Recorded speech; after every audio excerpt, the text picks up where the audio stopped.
dia em que uma pergunta mudou o rumo do cristianismo, nada naquele dia parecia extraordinário.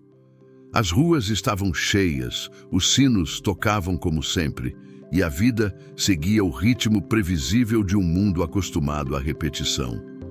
Ainda assim, sem que ninguém pudesse perceber, aquele seria um daqueles momentos raros da história em que algo aparentemente pequeno carrega dentro de si o peso de uma transformação irreversível. Não houve um terremoto, não houve uma revolução armada, não houve um discurso inflamado diante de multidões. Houve apenas uma pergunta. E perguntas, quando surgem no lugar errado, têm o poder de abalar estruturas inteiras. O cristianismo, naquele início do século XVI, já não era mais o movimento perseguido que havia nascido à margem do Império Romano. Agora era uma instituição poderosa, profundamente entrelaçada com a política, com a economia e com a organização social da Europa. A Igreja não era apenas uma autoridade espiritual. Ela definia calendários, legitimava reis, determinava o que podia ou não ser ensinado, pensado e, em muitos casos, questionado.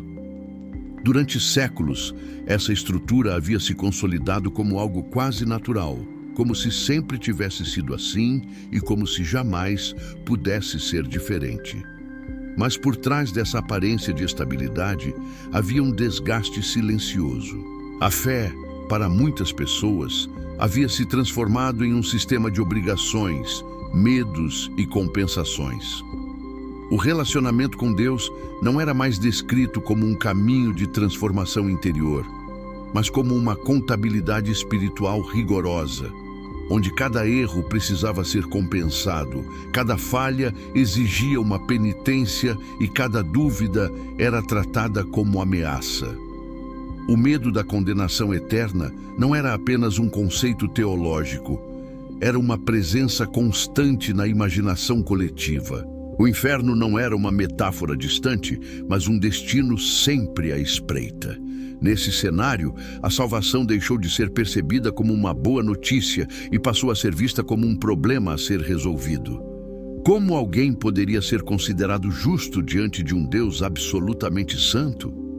Como uma pessoa marcada por falhas, desejos contraditórios e limitações humanas poderia sobreviver ao juízo divino? Essas não eram perguntas abstratas. Elas moldavam a maneira como as pessoas viviam, trabalhavam, se relacionavam e até como encaravam a própria morte. A Igreja oferecia respostas. Havia sacramentos, penitências, jejuns, peregrinações, ofertas e práticas espirituais cuidadosamente organizadas. Tudo parecia funcionar como um grande sistema de mediação entre o ser humano e Deus. O problema é que, com o tempo, esse sistema começou a adquirir vida própria. O foco deixou de ser a transformação do coração e passou a ser a manutenção da estrutura. A fé, aos poucos, foi se confundindo com burocracia espiritual. É importante entender que, naquele momento, questionar esse sistema não era apenas discordar de uma ideia religiosa, era desafiar a ordem do mundo. Igreja e sociedade estavam tão entrelaçadas que separar uma coisa da outra parecia impensável. Quem mexesse nisso não estaria apenas levantando um debate teológico, mas tocando em interesses econômicos, alianças políticas e identidades nacionais. Por isso, durante muito tempo, qualquer tentativa de reforma foi abafada, silenciada ou eliminada. Ainda assim, o incômodo permanecia. Ele surgia em sermões mal explicados, em confissões intermináveis, em consciências atormentadas que nunca se sentiam suficientemente puras. Surgia também em pequenos círculos acadêmicos, onde textos antigos começavam a ser revisitados em suas línguas originais. O acesso a esses textos não era amplo, mas estava crescendo.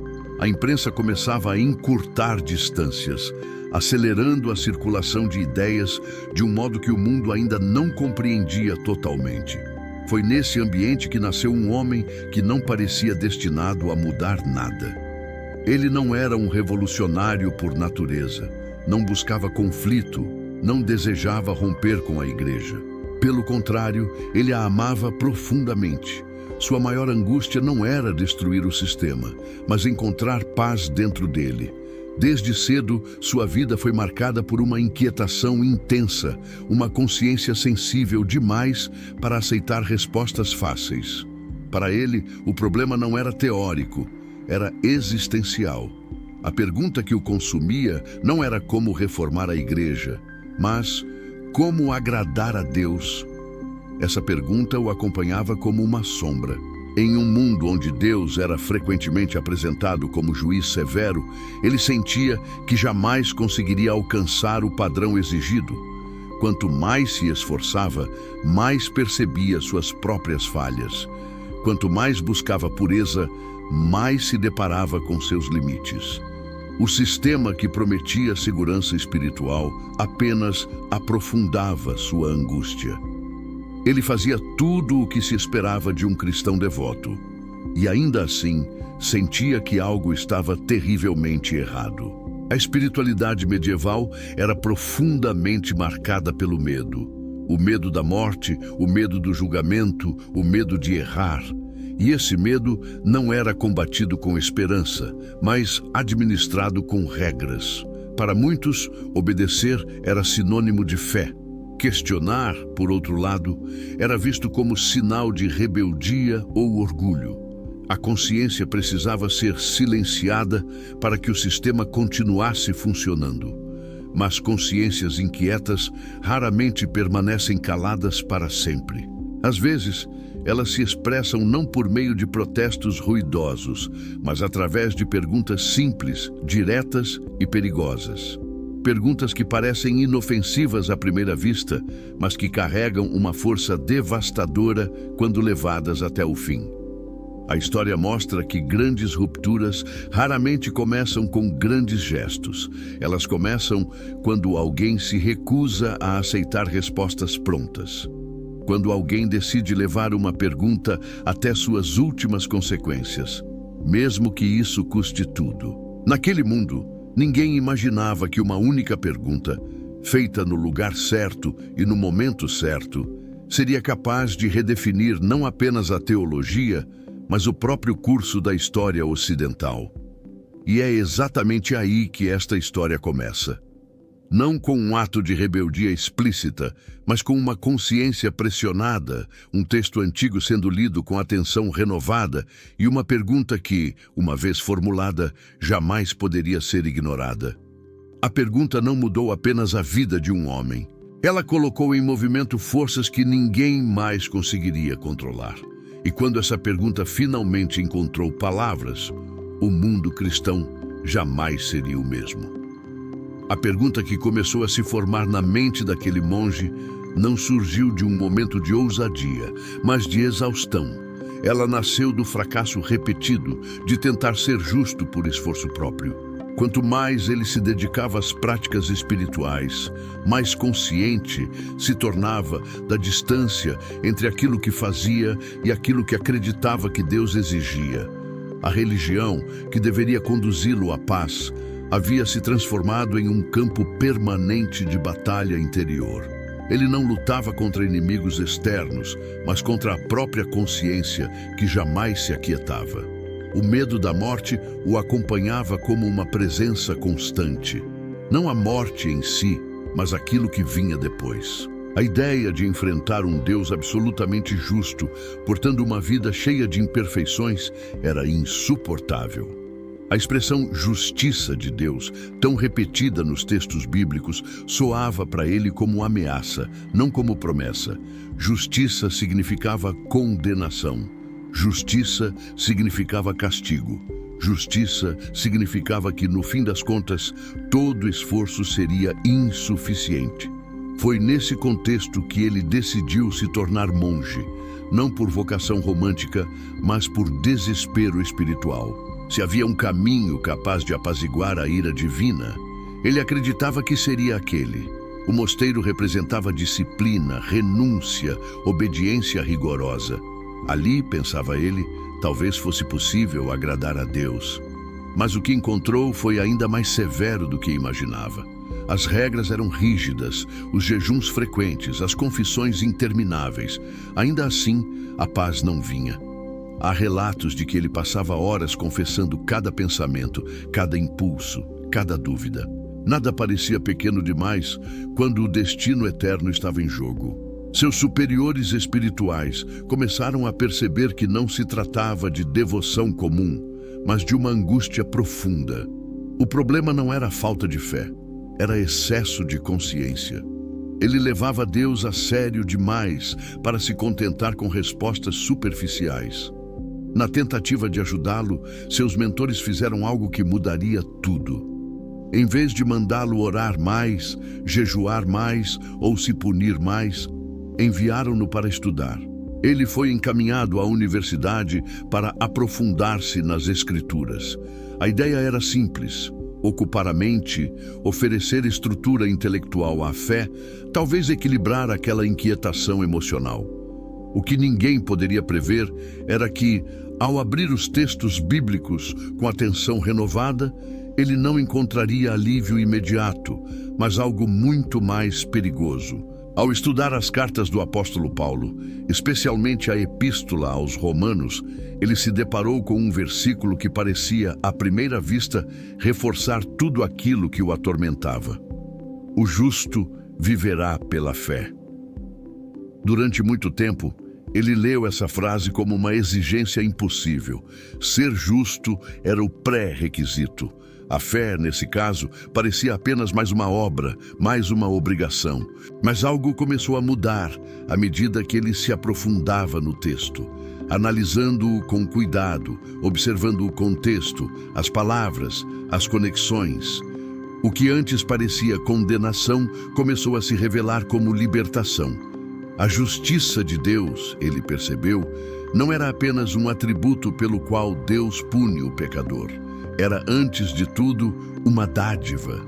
Não se tratava de uma justiça exigida do ser humano, mas de uma justiça oferecida por Deus. A fé não era uma obra adicional na lista de exigências, mas o meio pelo qual o ser humano recebe aquilo que jamais poderia produzir por conta própria.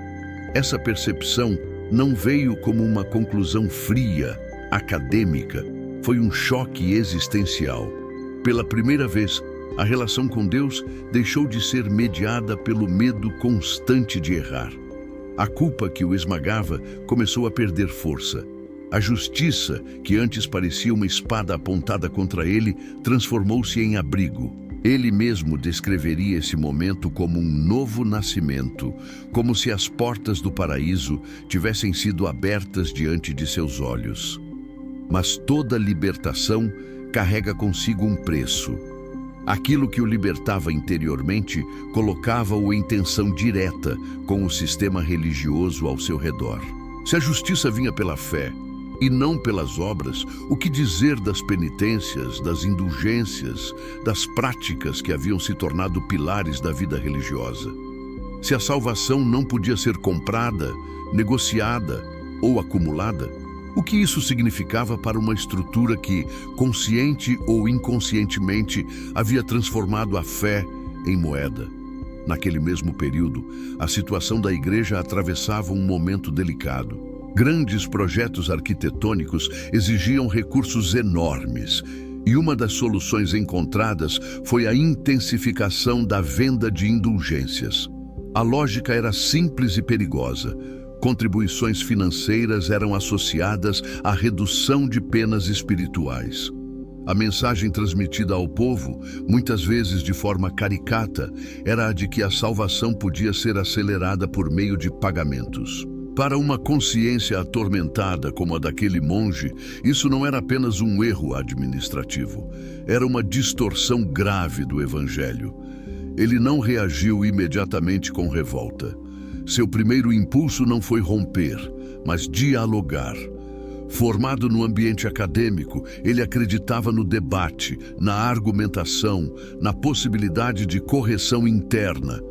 Foi assim que decidiu escrever uma série de proposições para discussão. Não eram slogans nem ataques pessoais.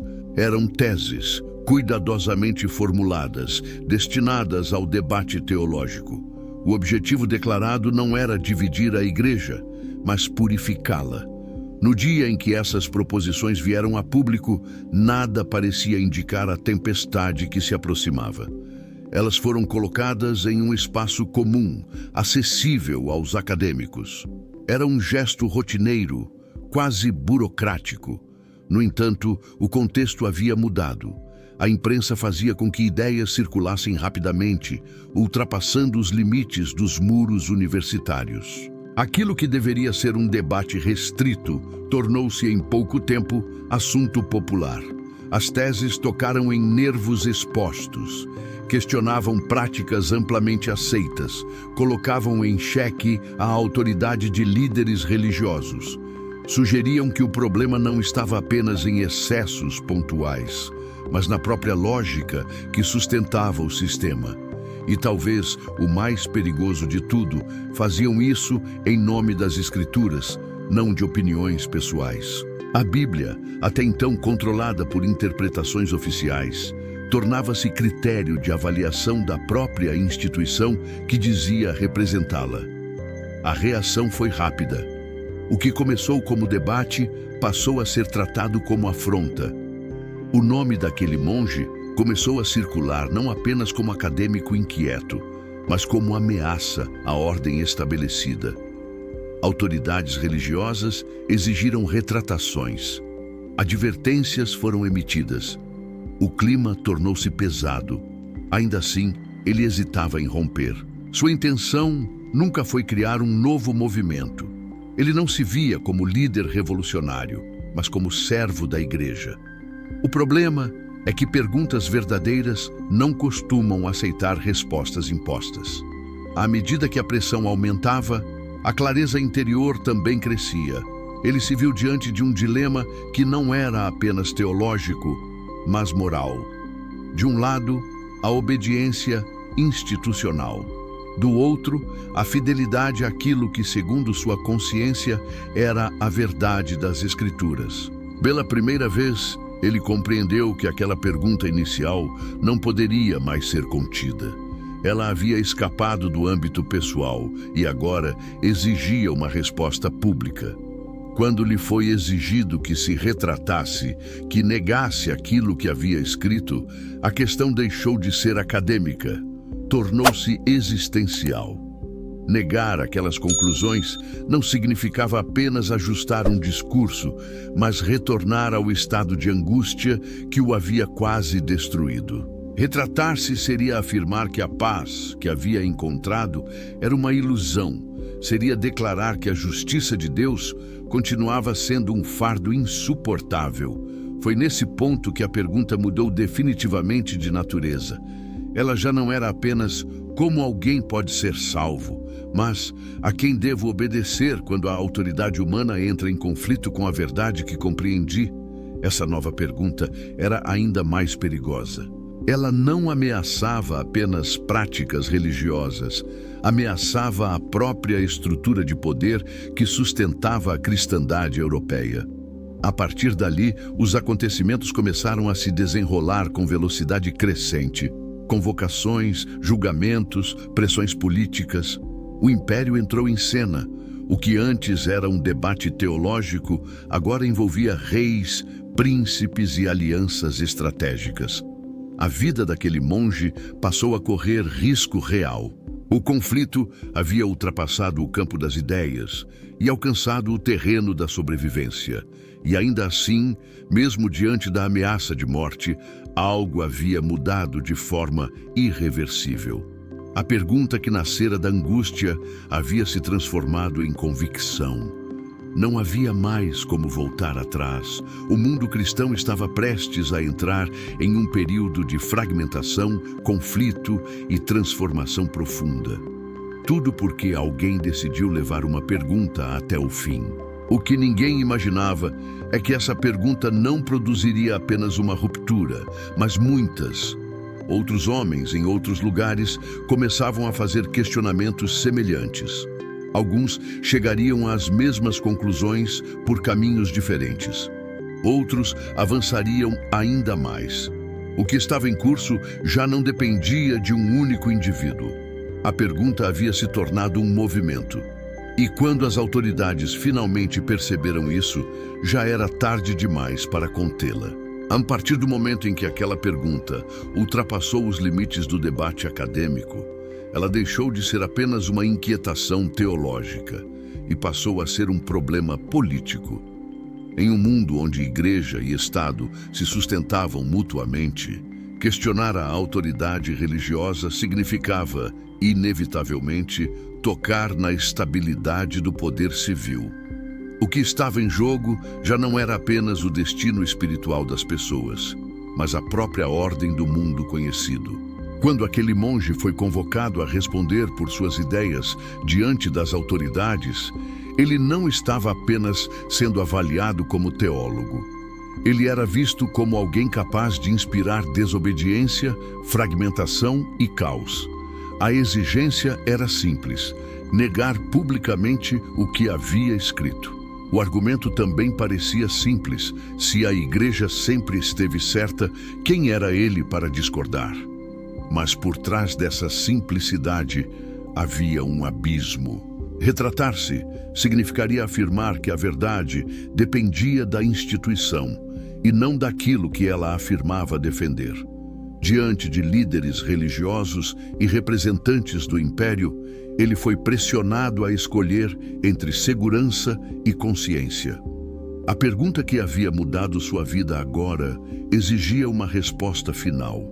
Não havia mais espaço para meio termo. Ou ele reconhecia a autoridade absoluta das decisões institucionais, ou assumia que a Escritura possuía um peso maior do que qualquer decreto humano. Foi nesse ponto que ele afirmou algo que ecoaria por séculos. Não era justo nem seguro agir contra a própria consciência quando ela estava cativa à palavra de Deus. Aquela declaração não soou heróica naquele momento, soou perigosa. Ao se recusar a recuar, ele se colocou fora da proteção da igreja e do império. Foi declarado herege, excomungado e considerado inimigo da ordem pública. Sua vida passou a valer menos do que as ideias que ele havia defendido. Qualquer pessoa poderia capturá-lo ou matá-lo, sem sofrer consequências legais. O preço por levar a pergunta até o fim era, literalmente, a própria vida. O que se seguiu parece, à distância, quase cinematográfico. Para evitar sua execução imediata, ele foi retirado de circulação e escondido em um castelo distante. Oficialmente, estava morto. Para o mundo, havia desaparecido. Mas esse período de isolamento forçado se tornaria um dos mais produtivos de sua vida. Longe das disputas públicas, ele fez algo que, sem perceber, ampliaria ainda mais o alcance daquela pergunta. Traduziu as Escrituras para a língua do povo. Até então, a Bíblia era majoritariamente inacessível à maioria das pessoas. Mesmo quando existiam traduções, elas não circulavam livremente. Ao torná-la compreensível e disponível, ele deslocou o centro da autoridade espiritual. Agora, a pergunta não precisava mais passar pelo filtro exclusivo de teólogos e clérigos. Qualquer pessoa alfabetizada poderia confrontar o texto por si mesma. A pergunta que antes pertencia a um homem passou a pertencer a milhares. Esse gesto teve consequências profundas. A fé deixou de ser algo mediado exclusivamente por uma elite religiosa. O culto começou a ser reformulado, a educação ganhou novo valor e a ideia de que todo cristão tinha responsabilidade diante das Escrituras começou a se consolidar. O movimento já não era controlável. Mesmo que aquele homem tivesse sido silenciado definitivamente, a pergunta já havia sido impressa, traduzida, espalhada e discutida. Ao mesmo tempo, outros pensadores, em outras regiões da Europa, começavam a trilhar caminhos semelhantes. Alguns chegaram às mesmas conclusões sem sequer manter contato direto com ele. Estudando os textos bíblicos com novos métodos, influenciados pelo humanismo e pelo retorno às fontes originais, esses homens passaram a questionar práticas e doutrinas que até então pareciam inquestionáveis. A pergunta central assumia novas formas, mas mantinha a mesma essência. Onde está, afinal, a verdadeira autoridade da fé cristã? Esses reformadores não eram idênticos entre si. Tinham temperamentos diferentes, formações distintas e conclusões que nem sempre coincidiam. Alguns eram mais apaixonados, outros mais sistemáticos. Alguns enfatizavam a experiência pessoal, outros a organização doutrinária. O que os unia não era um líder comum, mas uma convicção compartilhada de que a fé precisava ser confrontada diretamente com as Escrituras e não apenas com a tradição acumulada. Essa diversidade trouxe força e, ao mesmo tempo, novos conflitos. À medida que o movimento se expandia, tornava-se evidente que não havia uma única maneira de responder à pergunta original.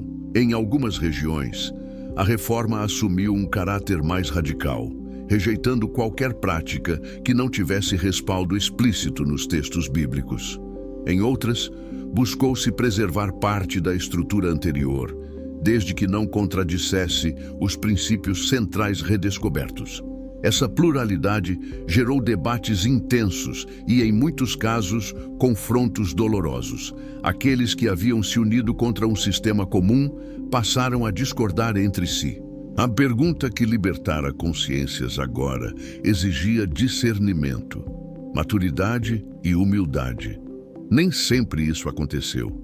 Em alguns momentos, a mesma lógica de intolerância que havia sido criticada reapareceu sob novas formas. Reformadores passaram a perseguir outros reformadores, repetindo erros que haviam condenado. Enquanto isso, reis e governantes perceberam que a pergunta poderia ser usada como ferramenta política. Alguns abraçaram o movimento por convicção, outros por conveniência. Romper com a autoridade religiosa tradicional significava, em muitos casos, fortalecer o poder do Estado. A fé, que nascera como resposta espiritual profunda, passou também a ser instrumentalizada em disputas territoriais e econômicas. A pergunta, agora, tinha múltiplas camadas de significado. Guerras religiosas, revoltas populares e reorganizações sociais começaram a surgir como desdobramentos inevitáveis. O mapa da Europa foi sendo redesenhado. Regiões inteiras passaram a se identificar por suas convicções religiosas. A ideia de uma cristandade unificada começou a se dissolver.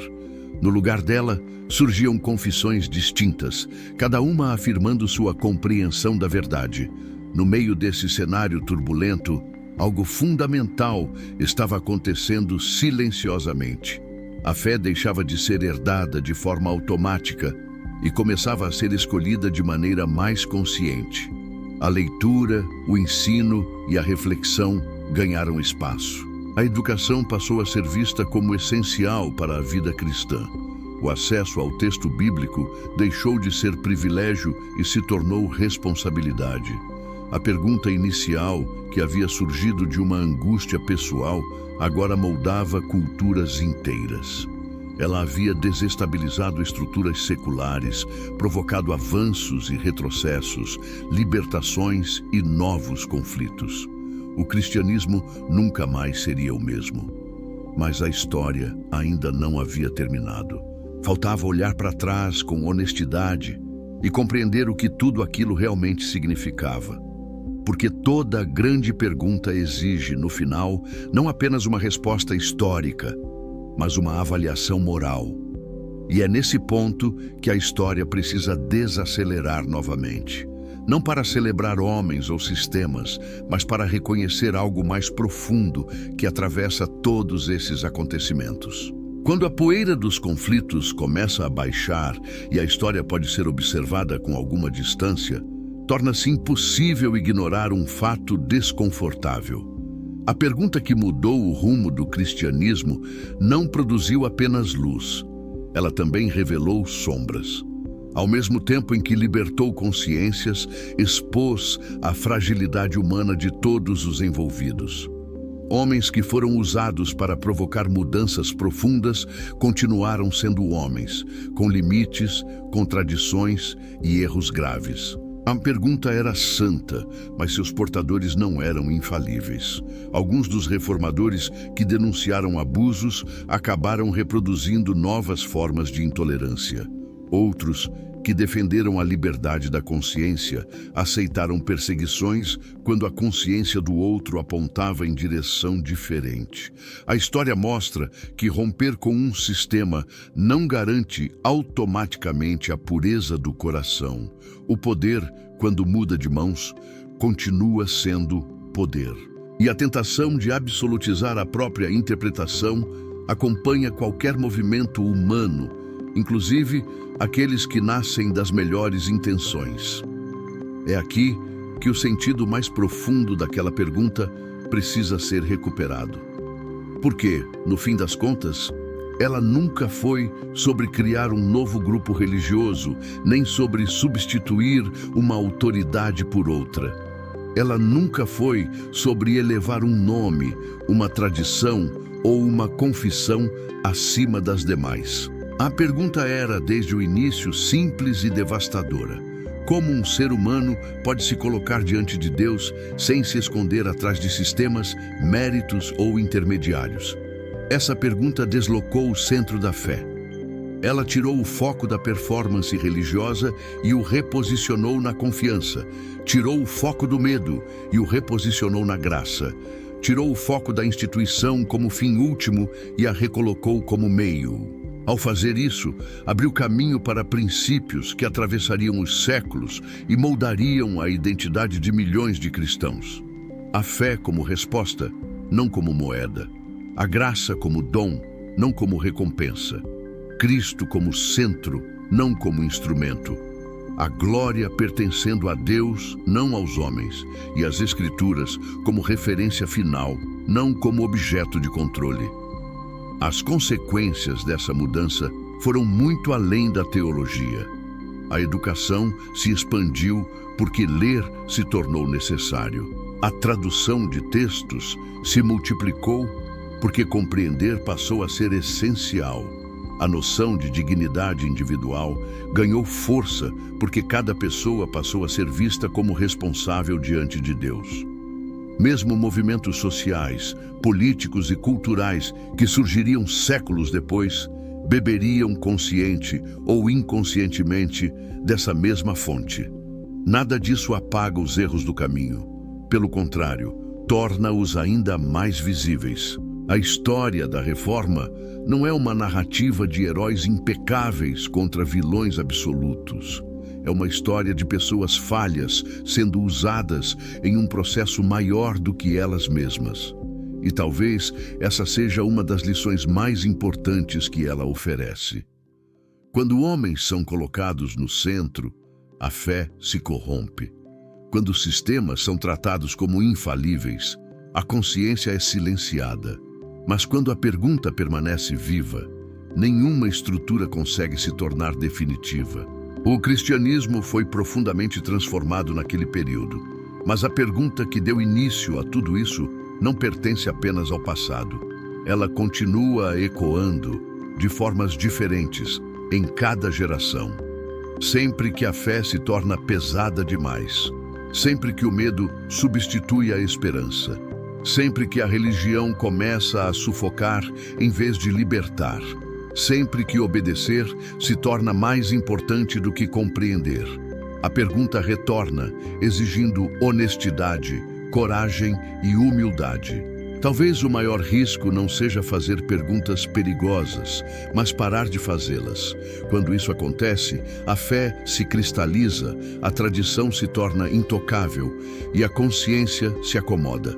A história mostra que Deus não age apenas através de grandes eventos visíveis, mas também por meio de inquietações silenciosas que insistem em não desaparecer. Às vezes, tudo o que é necessário para mudar o rumo das coisas é alguém disposto a levar uma pergunta até o fim, mesmo sem saber onde isso vai dar. O dia em que uma pergunta mudou o rumo do cristianismo não foi marcado por fogos, celebrações ou aplausos. Ele foi marcado por angústia, conflito, risco e coragem. E talvez seja exatamente por isso que ainda fale conosco. Porque ele nos lembra que a fé verdadeira não nasce da ausência de dúvidas, mas da disposição de buscar a verdade mesmo quando ela custa caro. Se essa história ainda provoca algo em você, se ela ainda desperta inquietação, talvez seja porque a pergunta não terminou ali. Talvez ela esteja de alguma forma sendo refeita agora. E a maneira como cada um responde a ela continua tendo o poder de transformar não apenas sistemas religiosos, mas vidas inteiras. Se essa reflexão fez sentido para você, vale a pena continuar essa jornada. Compartilhar, conversar, aprofundar e questionar com honestidade não enfraquece a fé, fortalece. Porque a fé que resiste às perguntas é a que permanece quando todas as certezas superficiais caem. E essa história ainda não acabou.